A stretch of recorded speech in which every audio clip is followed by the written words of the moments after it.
Hello, and welcome to Top Story Daily Edition. I'm JNS Editor-in-Chief, Jonathan Tobin. Thanks for joining me for another discussion on the most pressing issues in the Jewish world. Please like, subscribe, and give us good reviews when you listen to the show. Now let's get started. For a few weeks after the October 7th attacks, it seemed as if American Jewry was waking up. The massive pro-Israel rally held in Washington, D.C. on November 14th, attended by as many as 300,000 in person and with an estimated 250,000 others watching it live-streamed and on C-SPAN, was an indication that large numbers of Jews still cared deeply about the Jewish state and understood that their own lives and fate was tied up with it. But 3 months later, as American public discourse has become largely dominated by a false narrative about Israeli genocide in Gaza, as the war to eliminate Hamas terrorists drags on, perhaps it's time to ask just what happened to that spirit of activism. Just as the memory of the massacre of Jews in communities in southern Israel and at the Nova Music Festival has been largely erased from the mainstream media by the drumbeat of invective about the alleged suffering of those who launched the war, the sense of American Jewish solidarity with Israel has also seemed to be diminishing. In the weeks following the D.C. rally, the news was filled with stories about increasingly aggressive anti-Israel rallies on the streets of American cities and especially on college campuses.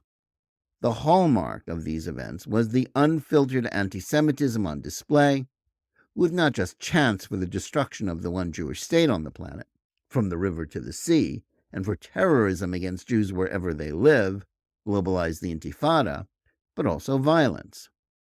While many, if not most, community members are still anguished about events in Israel and worried about their own future, it seems to be largely business as usual in the organized Jewish world. Jewish groups have raised money for Israel and lobbied members of Congress to stand fast in their support for the Jewish state. And it's true that some courageous Jewish funders began a movement pushing back against the tolerance for anti-Semitism that was common on elite college campuses, symbolized by the congressional testimony of 3 university presidents who managed only to say that it depended on context as to whether calls for Jewish genocide were against their codes of conduct. But since that November rally, the public square has, with a few exceptions, increasingly belonged to the anti-Semites who often block traffic or tunnels and bridges with impunity. It's not just that Jews are usually cautioned by their leaders as well as public authorities to steer clear of confrontations with those smearing Israel or cheering those who spill Jewish blood. There also seems to be a general consensus that Jewish interests are not best served by mobilizing the Jewish public again in that manner. After months of American Jews being subjected to the incessant incitement against Israel in the liberal media outlets that the majority of them read, listen, or watch, perhaps that's also rooted in fears that another mass response in the manner of November 14th isn't likely. Just as troubling is the general acquiescence with which major Jewish groups who purport to speak for the community have greeted the turn against Israel on the part of the Biden administration. While President Joe Biden was rightly lauded by Jewish groups for his pro-Israel stand at the start of the war, including his support for the elimination of Hamas, he has gotten a pass from legacy organizations like the American Jewish Committee and the Anti-Defamation League for his campaign of pressure aimed at hamstringing the efforts of the Israel Defense Forces to achieve that goal. Just as important, his constant invocation of the need to create a Palestinian state after the war has been met with either silence or approval from the same liberal groups that still claim to be steadfast in their post-October 7th pro-Israel advocacy. That is also true of Biden's decision to go back on a Trump administration ruling that Israeli communities in Judea and Samaria were not illegal, coupled with gratuitous sanctions on Jewish settlers. Both seemed aimed at preparing the way for a renewed campaign for forcing Israel out of the territories. So what's behind that Jewish silence? Part of the explanation is politics. The president is worried about the open revolt among left-wing Democrats against any pro-Israel policies. The petition from lower-level administration officials Democratic congressional staffers, and even his re-election campaign staffers illustrate just how hostile the intersectional activist base of the party is to Israel and Zionism. That has now been compounded by the president's problems in the battleground state of Michigan, where the threatened defection of Arab American and Muslim voters calls into question his ability to win there. Biden has always claimed that he entered the 2020 presidential race in reaction to the neo-Nazi rally at Charlottesville, Virginia in the summer of 2017. So it's no small irony that he now thinks that the only way to hold on to office is by appeasing anti-Semites in Dearborn, Michigan, America's jihad capital, whose pro-Hamas mayor somehow seems to have more pull in Washington these days than any Jewish leader. But rather than getting pushback from Jewish groups over this appalling state of affairs, most of them are prepared to ignore it. One of the reasons for that silence is that their staff and major liberal donors believe Biden's re-election is more important than the way the administration is mainstreaming figures who ought not to be treated in this manner by any White House. Equally important is that as the memory of October 7th recedes further into the background, the pre-war attitudes of many of these groups and their leaders have reasserted themselves, namely the impulse to save Israel from itself. The disconnect between most American Jews and Israelis about the peace process with the Palestinians since the collapse of the Oslo Accords during the horror of the Second Intifada in Israel was obvious. Throughout the last 20 years, those same legacy Jewish groups have never wavered in their support for the two-state formula that has long since ceased having the backing of most Israelis.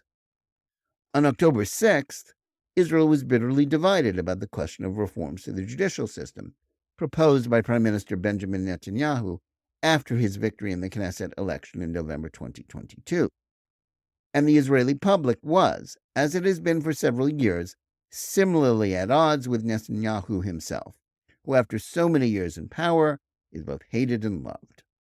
Still, there was little debate about the wisdom of replicating former Prime Minister Ariel Sharon's 2005 experiment, in which he withdrew every Israeli settlement, settler, and soldier from the Gaza Strip in order to create an incubator for peace in the far larger and more strategic areas of Judea and Samaria.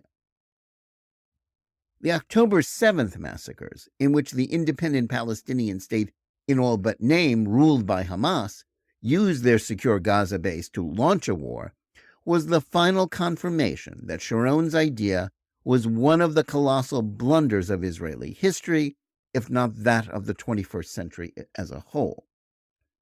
The notion that the proper response to October 7th is not just a ceasefire that will allow Hamas to survive, but rewarding the Palestinians with a state is something that can only be described as both insane and immoral.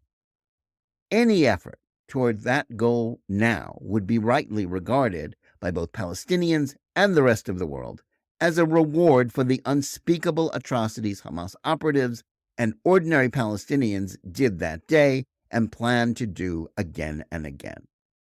That would not only make the already remote chances of peace with the Palestinians in the foreseeable future even more unlikely, it would be an invitation to a still-standing Hamas, as well as its supposedly more moderate rivals in the Palestinian Authority, to launch similar attacks, not just in the Gaza envelope, but in Judea and Samaria, and throughout central Israel and the Jerusalem area. That is something that post-October 7th Israel will not tolerate. As divided as Israelis may be about Netanyahu, the overwhelming majority of them, including many who despise the prime minister, are united behind the war to eliminate Hamas. Yet American Jewish groups, with a few conspicuous exceptions like the Zionist Organization of America, are behind Biden's efforts to save Hamas and thwart the will of the Israeli people. During the Barack Obama presidency, the idea that it was okay to support American pressure on Israel's democratically elected government was legitimized not just by left-wing outliers like J Street, but by other more mainstream Jewish groups. And even though the war against Hamas, something U.S. Jews were supposedly united behind, isn't over, some of them are already reverting to that save Israel from itself rhetoric. Rabbi Rick Jacobs, the head of Reform Judaism, has already signaled to members of his movement that it's time to rejoin the anti-Netanyahu resistance and support Biden's efforts to override Israeli democracy as well as its security. Just as ominously, groups like the Religious Action Center of Reform Judaism are also making it clear that they value their alliances with radical Muslims who hate Israel more than their obligations to the Jewish state. REC Director Rabbi Jonah Pesner posted on Facebook a happy picture at a lunch with an official of the Islamic Society of North America. Anyone who wants to know where that group stands on the war against Hamas should read the latest issue of their magazine, Islamic Horizons, which is a compendium of both smears of Israeli genocide and support for Hamas's survival. Yet leaders of the largest Jewish religious denomination in the United States think that the Islamic Society of North America is their natural ally, with whom, in Pesner's words, they can find common ground. The same is true with those left-wing Jews who are taking sides with the anti-Israel mobs in Michigan and elsewhere. This illustrates not just contempt for Israeli public opinion, but utter disinterest in the Jewish state's existential struggle against genocidal terrorists, even though many of those who take these stands will, incredibly, still contend that they still want what's best for Israel. Amid the agony, frustration, and anger among Jews about the crimes of October 7th and the subsequent surge in anti-Semitism in the United States, there was hope, even an expectation, that these events might scare the Jewish community enough to rethink some of their foolish assumptions about Israel and the peace process that had characterized so much of Jewish discourse in recent years. And it may be that many ordinary Jews, political liberals among them, may well be shocked enough by their betrayal by former minority allies and elite institutions that have appeased anti-Semites to be willing to question some of those mistaken attitudes that were so out of touch with the reality on the ground in the Middle East. Yet anyone who imagined nations were capable of such a reassessment was clearly wrong. Just as the alphabet soup of the ADL, AJC, and REC won't change their minds about toxic ideologies that enable anti-Semitism, they are still not willing to give up trying to save Israel from itself. Instead, they should concentrate on trying to defend American Jews from groups and ideas that are targeting them. It seems as if these well-funded organizations not only can't save Israel, but also don't know how to save themselves. Thanks for listening. Please remember to tune in every day for Top Story Daily Edition and every week for the full hour-long JNS TV program. Whether you're listening to us on Apple, Google Play, Spotify, or any of the other podcast platforms, or on the JNS YouTube channel, please like and or subscribe to Top Story, click on the bell for notifications, and give us good reviews. Please write to us at editor@jns.org and let us know where you listen or watch the show and what you think about it. And remember, keep reading and thinking for yourself.